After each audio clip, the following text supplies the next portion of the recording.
Okey, ya, pemisahan AG itu pemisahan program negara dan pendakwa rakyat lah. Jadi betul lah apa yang Peko sebut tadi lah. Memang sekarang ni kuasa program negara ni luas, kan? Luas. Dia juga ada kuasa pendakwaan. Lantikan program negara ni dia di bawah perkara 145 Perlembagaan Persekutuan. Persoalan yang paling besar yang Peko rightly sebut tadi adalah conflict of interest. Sebab apa?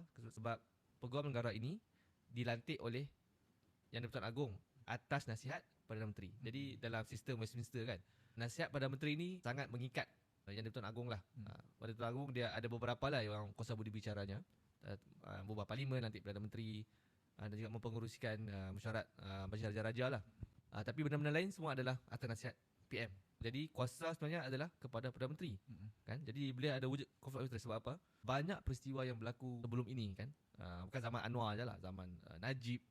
Mungkin paling obvious mungkin yang kan sebaya kita sekarang ni, mungkin kita ingat zaman Najib lah, dengan kes YMDB kan.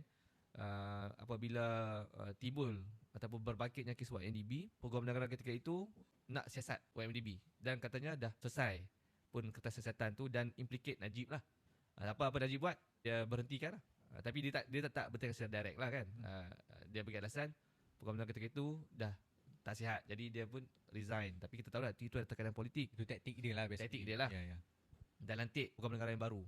Dan kes tu habis lah.